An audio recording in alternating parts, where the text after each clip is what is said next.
All right, hello everybody. Let's talk books today. I'm going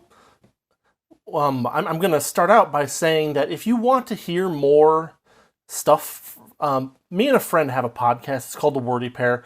It's a lot. If you enjoy the kind of stuff that I do here, you might find that podcast fun because we don't just talk about writing. We talk about reading. We talk about media. We talk about all kinds of stuff. And so, I try to be funny here for these videos, but at the same time, it's way more funny if there's two of us, kind of riffing off of each other. And the reason I wanted to mention that is because our most recent episode this week is called, I gave it a stupid title, right? But basically, we were talking about all kinds of random stuff, as we often do. And we started out that episode, that is to say, this week's episode, talking about the bookstore, Books A Million. And so Justin, the other author who I do the podcast with, my co-host, is kind of discussed kind of the positives and negatives of Books A Million compared to like Barnes and Noble. But one of the things that he got onto that I thought was actually kind of fascinating was this: printing sizes. Now, this sounds super dry and boring, right? But at the same time, I think it's really interesting because it like shines a light on the way that like the way people are reading is changing. So, okay, I've got 4 examples of the pretty common old paperback book. I've got Rex Stout's 3 for the Chair in paperback. This is printed sometime in the 90s. Good book, by the way. I've got this one, which is a weird one, Agatha Christie's Destination Unknown, which I'm going to look at this real quick. But like this was printed, gosh, when was this printed? Probably sometime in the 80s, or possibly the early 90s as well. It has a copyright for the cover art of 1987, and then there's like 7 printing number things on it. So I don't know. Late 80s, early 90s. We have Magician Master, which is a reprint of a book, that came out in hardcover and everything. And this one came out in 92, 93-ish.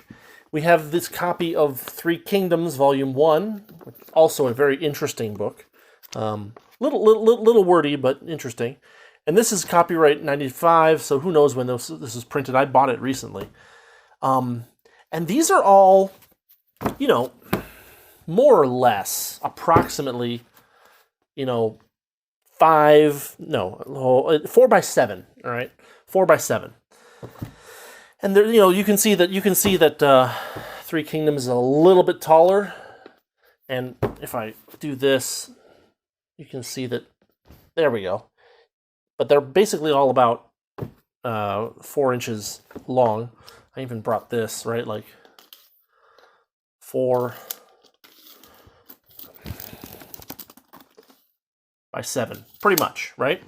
And books have been this size for a long freaking time, or at least roughly this aspect ratio. Paperbacks especially, right? Hardcovers can vary a lot more, but this was kind of a standard for a very long time. I have dozens and dozens of books that are approximately this size. I just picked these ones out as, representatives.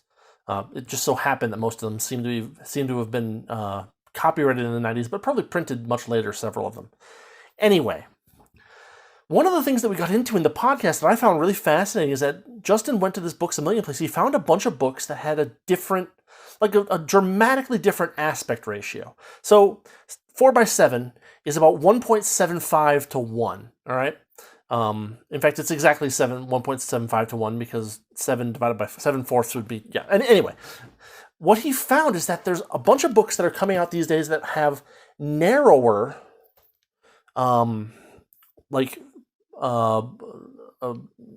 form factors. And so this book, I went to my local public library. By the way, I absolutely 100% recommend that even if you don't intend to really use it, that you go get a public library, a public library card, if you have one in your town, which you probably do. But this is a 5 by 8. And the Chasm of Color that I just had printed by Amazon in paperback is a 5 by 8. And here's the thing about 5 by 8 is that it's 1.6 to 1 instead of 1.75 to 1. And so I was wondering, like, what the heck is going on with this stuff, right? Like, why suddenly change this aspect ratio? And in the podcast, we talk a little bit about, like, oh, maybe it has something to do with people reading things on their phones. Well, real quick, my cell phone is about 3.25 by 6.5. 3.25 by 6.5 is an aspect ratio of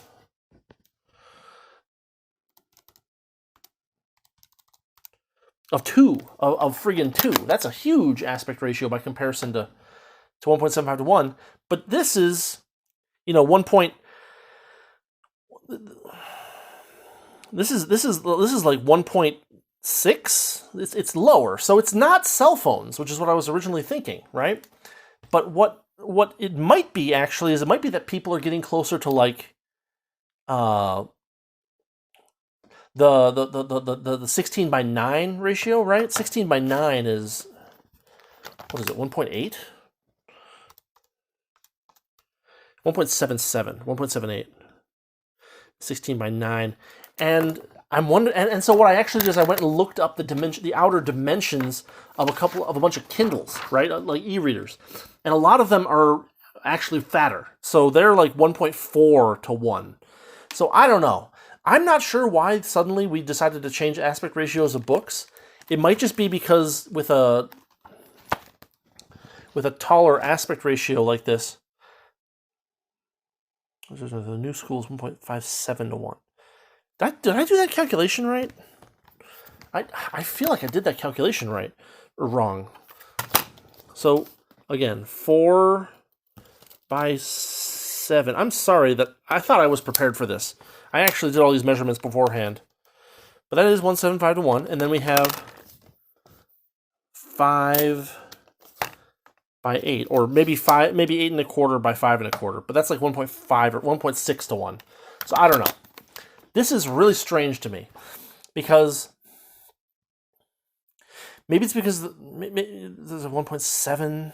No, but 1.78 is practically a 1.75, right? It's not the margins, right? Like the margins here are pretty narrow, and so the aspect ratio of the writing is pretty comparable to the aspect ratio of the. And here there's a little bit more top and bottom, but like that doesn't help my argument. So I don't know. I'm super confused by this. If anyone has any notion of why we're changing the aspect ratios of books all of a sudden, let me know in the comments, because I don't know. But like that was just one of the things that we started talking about in the podcast and making jokes and stuff like that. Maybe it's easier to hold one-handed. It was another hypothesis that I had, right? Like this. But like I don't have huge hands, but like this is still pretty difficult for me to palm and read one-handed. So it can't be that either. So I don't know what it is now. I was looking at these, and to me, this one looks closer, looks stouter, right? Fatter. But actually it's 1.75 to 1, and this is 1.6 to 1. So it's not fatter. This one's technically fatter. I don't know. But like we talked about stuff like that. One of the things we hit on that was really cool is we talked about Paul Kidby for a while. And Paul Kidby is the artist. Why am I holding this? Paul Kidby is the artist who did the art for the covers of Terry Pratchett's books for years. If you like Terry Pratchett or fantasy at all, you should go check out Paul Kidby's website. I'll probably what'll probably be happening right now is that I'll have a little scroll of some of the stuff on his website. But like I'll put a link in the description. You guys can take a look at that. Other stuff we talked about that was really fun was we talk a lot about like book marketing and stuff like that because we're both pretty amateur at it, and so we're still learning, and so we're like basically like telling people this didn't work, and it's usually pretty funny of things that didn't work, things that we tried. Talked a little about old school cartoons, Simpsons, Mike Judge, Don Hertzfeldt, good stuff like that. Talked a little bit about movies, but yeah, the thing I wanted to talk about today was these book size changes, and it's just very strange to me that we're suddenly changing aspect ratios by a pretty sizable amount. And it's not cell phones, because like the old aspect ratio is 1.75 to 1. Cell phones are almost 2 to 1, or at least my cell phone is, right? Screens are 1.78 to 1, which is pretty close to the original size. The new stuff is actually fatter, even though it looks less fat because it's taller. But that's still like, they're still like 1.6 to 1. But that's in the, I guess that goes in the same direction as Kindles or e-readers, right? Because those are like 1.45 to 1. So maybe that's what's happening, is that these are moving in that direction, but they're not all the way there yet. So yeah, that could be that breaks my hypotheses that you might listen to in the podcast episodes. But it does say that maybe we're moving towards like Kindles and e-readers being being more influential on the actual aspect ratio and size of presentations of books. But I just thought that was really interesting. Like, I don't know, because like I have dozens of books that are this size, this 4x7 footprint, and still probably a lot of books are made in that size. But at the same time, I have books in this size that have been printed over such a long period of time, and that I've read over such a long period of time, that it seems impossible that it was like subpar or not even subpar, but like, what's the word? Like suboptimal, right? And so like, just, I don't know, something about, I'm a scientist. I do a lot of engineering stuff, and like, and I also study like economics too. And like, when you see something like this change all of a sudden, you got to get to the bottom of what the heck is going on. And so I just thought that was kind of interesting. And I figured I would demonstrate it. I went to the library and I picked this up. I've never heard of this author. I've never heard of this book, but it claims that it's a Hugo Award-winning series. So maybe I'll do a review of this. Also, something I didn't know about is, holy cow, this book, it's a hardcover, so maybe maybe it makes sense, but this book is $20. Jeez. Yeah. So, that's what I've got for you guys for today. Something short, something fun, something niche. I don't know. What do you guys think about the shapes of books changing? Do you think we're going towards this more like taller, like this larger book footprint for some particular reason that I don't know. My guess is that maybe we're moving towards making things fit like they're on, or actually, okay, so that's interesting. All right, so if you have a 16:9 screen, right? Like, standard 1080p or, whatever monitor. If you try to read Kindle stuff on your screen, it gives you 2 pages per thing, right? And so if we cut the 16:9, the 1.8 divided by 2, right? That's 0.9, and then invert that, we get 1.1. And it's not actually quite that stark because there's a lot of empty space in your screen there. But it might be that, like, when you fit 2 pages with the margins that like Amazon uses on a 16:9 screen, the way that they do for like reading Kindle stuff on your regular monitor, it might be that the aspect ratio is a lot lower. In fact, it probably is the case. So yeah, a lot of really interesting things happening here in books in general. Just a lot of, because like, people have had these kind of paperbacks for 30, 40, 50 years, something like that. And, there have been variations, but in general, they were kind of standardized as far as size went. You can see how close all of these very radically different books are in dimensions. And so you would have thought that like this has been optimized, but apparently the new trend is for the books to be a little bit bigger.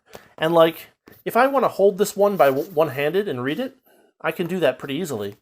But this one's actually pretty hard to do that, right? Like, it has to have a very weak spine in order to be able to do that, maybe? I don't know. But anyway. Just some weird niche stuff from me today that I thought you guys might find fun. Also, you get to watch like my hypothesis crumble in real time, which can be fun too. So yeah, thanks for watching. Thanks for listening. That's what I got for you guys today. Um, if you like what I'm doing, if you want to help out the channel, you know what to do. And yeah, see you tomorrow for some. We'll see what happens tomorrow. I had an idea for what I was going to do on Thursday, and oof, it's going to be rough. But well, maybe I'll trudge through it anyway. Anyway, we'll see, and yeah, see you tomorrow. Have a good one.